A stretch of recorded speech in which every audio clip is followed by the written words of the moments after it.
नमस्कार मंडळी, मी योगेश परब आपल्या सगळ्यांचं स्वागत करतो आपल्या लाडक्या चॅनलवर। आणि आज आम्ही तुमच्यासाठी घेऊन आलेलो आहोत अतिशय युनिक अशी रेसिपी जी आहे साबुदाण्याची पेज। तर उपवासाला रोज रोज खिचडी खाऊन तुम्हाला कंटाळा आला असेल तर ही साबुदाण्याची गोड पेज तुम्ही नक्की करून बघा आणि ती कशी झाली हे आम्हाला कमेंट करून नक्की सांगा। मी आज ना साबुदाण्याची पेज करणार आहे। तर उपवासासाठी ना आपल्याला समजा खिचडी खाऊन कंटाळा असेल ना तर आपण ही पेज आपण करू शकतो अशी। तर हे एक वाटी मी साबुदाणे घेतले आहे पेज करण्यासाठी। सुकेच आहेत बघा, ही मी धुवून घेणार आहे नंतर। नंतर साखर आहे, एक चमचा तूप लागणार आहे, थोडंसं चवीपुरतं मीठ लागणार आहे, ही वेलची पूड आहे आणि हे ओलं खोबरं। आणि तुम्ही आपल्या ड्रायफ्रूट्स तुम्हाला आवडत असेल तर आपण तेही घालू शकतो। तर पहिल्यांदा काय करणार आहे बघा, मी गॅसवरती टोप तापत ठेवते। हे टोप तापत म्हणजे ह्याच्यामध्ये पाणी घालणार आहे। आपला ही पेज ना घट्ट होते म्हणून काय करणार आहे, 2 पेले मी पाणी याच्यामध्ये उकळत ठेवणार आहे। पाणी उकळेपर्यंत मी साबुदाणे भिजवून घेणार आहे। हे बघा, हे 2 ग्लास मी पाणी उकळत ठेवते। पाणी उकळेपर्यंत मी काय करणार आहे, साबुदाणे भिजत घालणार आहे। आणि थोडंसं आपल्याला 1 कप दूध पण घालणार, पण ते शेवटी नंतर घालायचं आहे। तर मी पहिल्यांदा साबुदाणे धुवून घेते, जास्त चोळायचे नाहीत, नुसतं पाणी घालून ते धुवून टाकायचे। चोळायचे नाही, असे हलक्या हाताने असे हे धुवायचे। सगळ्यांनाच खिचडी आवडते अशातला भाग नाही। तर ही आणि थोडक्यात आपण हे थोड्या वेळेत आणि पटकन होऊ शकते।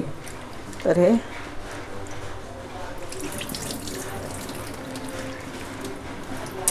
असे धुवून ठेवते। तोपर्यंत पाणी उकळेपर्यंत आपण 5 मिनटं वाट बघूया, पाणी उकळायला वेळ लागणार आहे।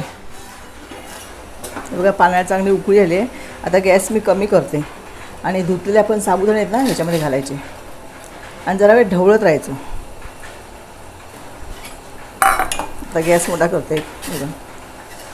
आता हे आपल्याला असे दिसत आहेत ना, हे आतमध्ये पांढरं दिसतंय ना, शिजले ना की संपूर्ण ते असे म्हणजे कसे फुलून येतात चांगले। तर आता चांगले हे 10 मिनटं चांगले आपण असे ढवळून शिजवून घेते। आणि नंतर मग याच्यामध्ये साखर, थोडंसं तूप, मीठ आणि सगळ्यात शेवटी आपण दूध घालणार आहे। बघा, मी दूध 1 पेलाभर दूध घेतलं आहे, हे सगळ्यात मी शेवटी घालणार आहे। तर अशा प्रकारे आणि 10 मिनटं मी हे साबुदाणे शिजवून घेते।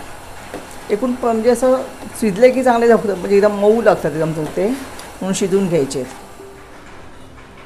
हे बघा, अजून शिजायचे ते। तो पण काय करायचं, त्याच्यामध्ये आपण 1 चमचा मी तूप घालते।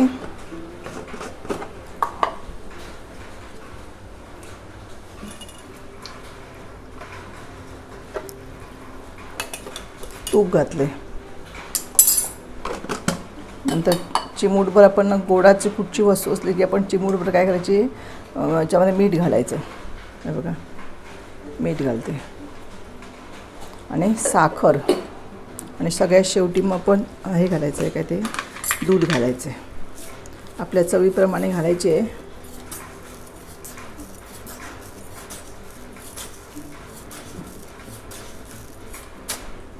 गोड आपल्या आवडीप्रमाणे होतं ते। हे चांगलं हे ढवळून शिजवून घ्यायचं। आणि हे खोबरं, ओलं खोबरं आहे ना, ते त्याला चांगली चव येते। खिरीला आपण खिरीत पण घातलं त्याला चांगली चव येते। आता हे आणखीन 5 मिनटं मी चांगलं शिजवून घेते। हे बघा, आता याच्यामध्ये किंचित मी वेलची पूड घालते चवीसाठी। नाही घातली तरी चालेल पण चव यायला पाहिजे, खायला बरी वाटते म्हणून। आणि हे दूध आवडीप्रमाणे घालायचं। हे बघा, आता आपली ही किती सुंदर दिसतात बघा हे साबुदाणे। तर आता आपली ही साबुदाण्याची खीर किंवा पेज उपवासासाठी फराळ म्हणून तयार झालेली आहे। तर जास्त काय उकडायचं नाही, तर मी गॅस बंद करते। बघा,